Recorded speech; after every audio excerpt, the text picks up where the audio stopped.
Good morning, class 7. This is your second video of chapter number 3, the changing earth. Last video में हमने पढ़ा था अर्थ के बारे में कि अर्थ जो है वो कैसे चेंज होता है और उसकी फोल्डिंग के बारे में पढ़ा था। हम आगे अपना चैप्टर कंटिन्यू करते हैं, हम पढ़ेंगे फॉल्टिंग के बारे में। Faulting is the breaking of cracking of old hard and brittle rocks. Faulting क्या होता है, मतलब फोल्डिंग जो पुराने जो पत्थर होते हैं, हार्ड पत्थर जो होते हैं, उनके जो बीच में क्रैकिंग हो जाती है, उनके मतलब जब वो टूट जाते हैं उसको बोलते हैं faulting. Old hard and brittle जो रॉक्स होते हैं उनके बीच में क्रैक आ जाना, उनका टूट जाना, उसको बोलते हैं हम faulting. Such type of rocks are present in ancient plateaus like the Deccan plateau of India and the plateau of East Africa. और इस टाइप के जो रॉक्स हैं वो कहाँ पर मिलते हैं? कुछ पुराने प्लेटोज में, जैसे कि डेक्कन प्लूटो ऑफ इंडिया और प्लूटो ऑफ ईस्ट अफ्रीका। इन जगहों पर ऐसे जो रॉक्स होते हैं वो पाए जाते हैं। Due to tension opposite of compressions vertical faults और cracks are created along the lines of weakness in the crust. और इस वजह से क्या होता है, जो ये फॉल्स और जो क्रैक्स होते हैं वो क्या करते हैं, वो क्रस्ट की जो लाइन होती है उसको कमज़ोर बना देते हैं। When a part of the crust between the crack sinks down a valley is formed. और जब क्रस्ट का जो पार्ट क्रस्ट जो होता है, उसका जो पार्ट होता है, उसमें जब बीच में क्रैक्स आ जाते हैं तो वो क्या बना देते हैं, वो वैली बना देता है, वो वैली फॉर्म कर देता है। Such a second valley is a rift valley और ग्रेवन। और ये जो वैली होती है उनको क्या कहा जाता है, रिफ्ट वैली या फिर ग्रेवन कहा जाता है। Sometimes the land between the rocks is uplifted by internal forces. और कई बार क्या होता है, जो लैंड होती है उनके बीच में जो रॉक्स थे वो इंटरनल फोर्सेस के द्वारा उठ जाते हैं, फॉर्मिंग अ ब्लॉक माउंटेन और होस्ट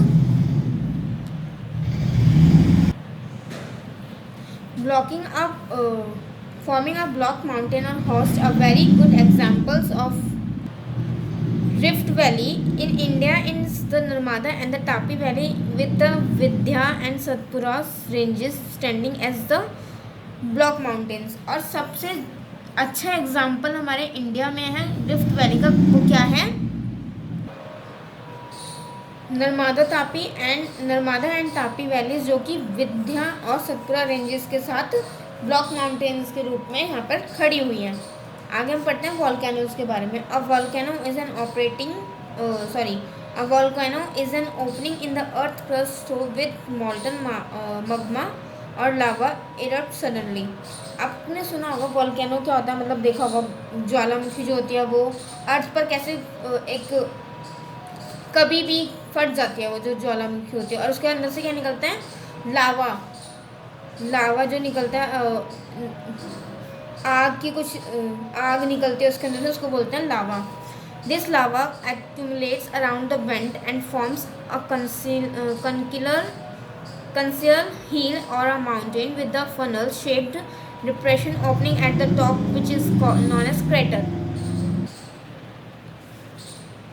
और ये जो लावा होता है वो क्या एक्यूमुलेट करता है, जब वो निकलता है तो फिर वो छोटे छोटे जो कॉन्शियल हील और माउंटेन होता है वो फनल की शेप के द्वारा वो वहाँ से ऊपर से निकलते हैं, उसको क्या बोलते हैं, crater. As eruption take place the erupted materials accumulates around the craters from a conical hill known as volcanic cone. और जहाँ से वो निकलते हैं जो ऐसे इसको बोलते हैं volcanic cone. This eruption can be either explosive और क्वाइट। और ये जो इरप्शन, ये जो लावा जो निकलता है, जो वॉल्केनो फटता है, वो एक्सप्लोसिव भी हो सकता है और कभी कभी शांत तरीके से भी वो फट जाता है। And explosive eruption occurs through a narrow vent and lava accumulates around the crater forming on a conical shaped hill like empty Fujiyama of Japan। और ये क्या होता है, कभी कभी शांत भी निकलता है, और जब ये एक्सक्लूसिव इरप्शन मतलब कि जब ज़्यादा तेज़ की ये फटता है तो क्या होता है, ये नैरो वेंट एंड लावा जो होता है बहुत ज़्यादा बाहर निकलता है। और जब वो बाहर निकलता है तो क्या होता है, जिसकी शेप होती है वो माउंटेन से जब निकलता है, जैसे कि for example Fujiyama of Japan and empty Vesuvius in Italy. The quiet eruption results in information of plateaus like the Deccan Plateau. और जो क्वाइट जो शांत लावा निकलता है, जो शांत वोल्केनो फटता है, उसका रिजल्ट क्या होता है, वहाँ पर प्लेट्यूज बन जाते हैं जैसे कि डेक्कन प्लेटो. इन सच इरप्शन लावा ओज through सर्वल narrow cracks and spread over a large area of forming lava sheets. अब टाइप्स ऑफ वॉल्केनोज के बारे में पढ़ते हैं. वॉल्केनोज कितने टाइप के होते हैं. Volcanoes are not always active. जो वॉल्केनोज होते हैं वो हमेशा एक्टिव नहीं होते. On the basis of eruption volcanoes can be classified. और इरप्शन के बेस पर वॉल्केनोज जो है वो क्लासिफाइड किए गए हैं. एक्टिव वॉल्केनो, डोरमेंट वॉल्केनो और एग्जिट वॉल्केनो. अब active volcano, this volcano consistently eject volcanic lava gases, ashes and fragmental materials. It is estimated that there are about more than 500 active volcanoes in the world. Etna, Italy and Stromboli of the Mediterranean Sea are the most significant examples of such volcanoes. ये जो volcanoes होते हैं इनमें ये जब फटते हैं तो क्या होता है, इनके अंदर से लावा गैस जो राख होती है और कुछ मटेरियल्स बाहर निकलते हैं. और ये जो वॉल्केनोज है पूरे की पूरे वर्ल्ड में 500 एक्टिव वॉल्केनोज पाए जाते हैं. और इटली, स्टॉर्म वैली, ये हैं कुछ एग्जांपल्स जहाँ पर ये वॉल्केनोज पाए जाते हैं.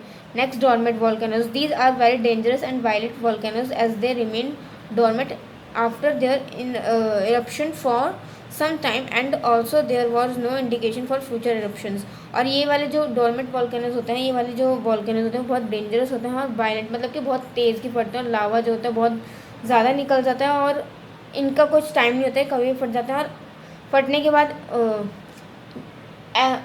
फ्यूचर टाइम भी इनका फिक्स नहीं होता, वो फ्यूचर टाइम में भी कभी भी फट जाते हैं और बहुत डेंजरस होते हैं.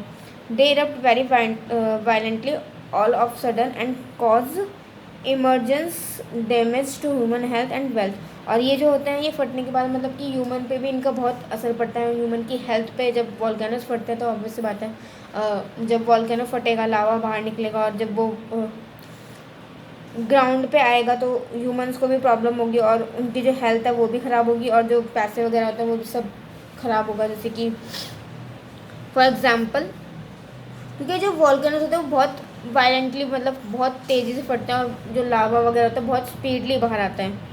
फॉर एग्जांपल ये कहाँ मिलते हैं वॉल्केनो, ये वेसुवियस वॉल्केनो ये है और जो कि कहाँ पर है, इटली में. नेक्स्ट है extinct volcano. The volcanoes are considered extinct when there are no indication for future eruption. और ये वाले जो वॉल्केनोज होते हैं इनका फ्यूचर में ये कब फटेंगे, फ्यूचर में क्या कैसा इरप्शन होगा वो हमें पता नहीं होता. उन वाले वॉल्केनोज को एक्सटिंक्ट वॉल्केनोज बोलते हैं. The craters of this volcanoes are filled up with water which give rise to lakes.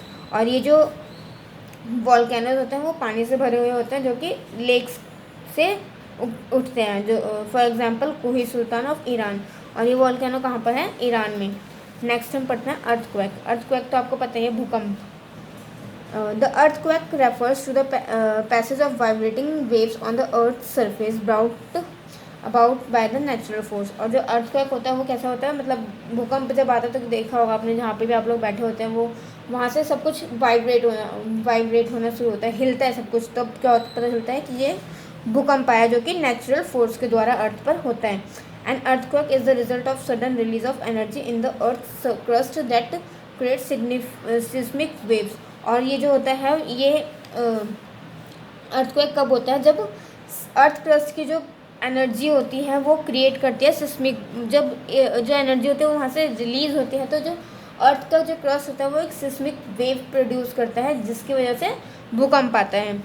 The exit point with the earth from when an earthquake start is called foci. और जो exit point जहाँ से earthquake start होता है उसको फोकी कहा जाता है. और and the point of surface of the earth is above the focus is called epicenter. और जहाँ पर भूकंप आता है उसको कहा जाता है epicenter. damage is more if the focus is close to the surface. और जब जहाँ पर जो भूकंप है वो रुकता है वहाँ पर ज़्यादा तबाही मचाता है, ठीक है.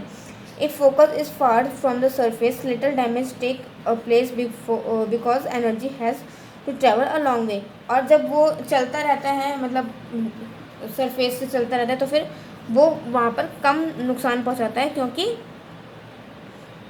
जो हमारा भूकंप है वो उसकी जो एनर्जी है वो उसको लंबे थोड़े रास्ते तक तय करने, मतलब कि उसको आगे भी जाना है, तो इसलिए जहाँ पर वो रुकता नहीं है ना, वहाँ तक कम नुकसान वो पहुँचाता है।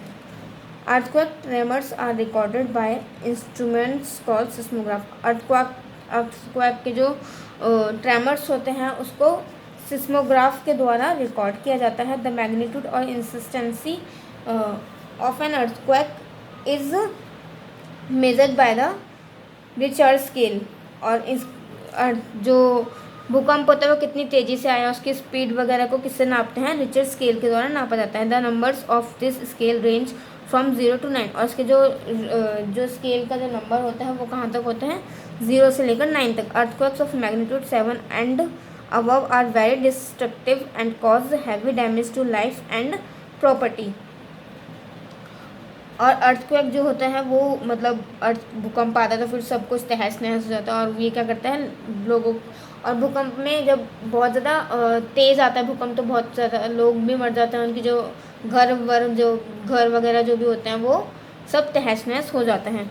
Most of the world's earthquake occurs in belt of young fold mountain. और जो ज़्यादातर जो अर्थक्वेक हैं वो फोल्ड माउंटेन्स के एरिया में आते हैं। These are areas where the earth crust is weak and volcanic eruptions take place frequently. और ये वो एरियाज होते हैं जहाँ पर जो अर्थ क्रस्ट जो होता है वो वीक होता है, और जहाँ पर वॉल्केनिक इरप्शंस जो होते हैं वो ज़्यादा होते हैं।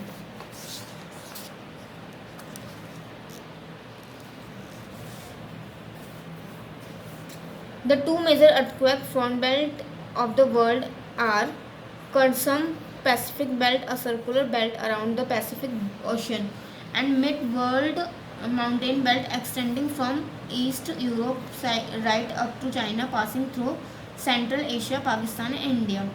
और अर्थ के दो अर्थक्वेक जो मेजर इम्पॉर्टेंट मतलब मेजर अर्थक्वेक कौन से हैं, front belt of the world जो कि कहाँ पे आया है, सर्कम पैसिफिक बेल्ट पे,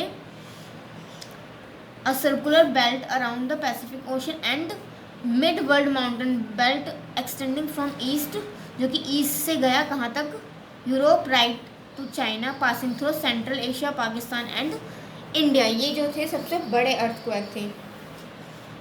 earthquakes are among the worst of all natural disasters. Earthquake जो है वो सारे नेचुरल डिजास्टर से सबसे ज़्यादा रोस्ट मतलब बेकार होता है।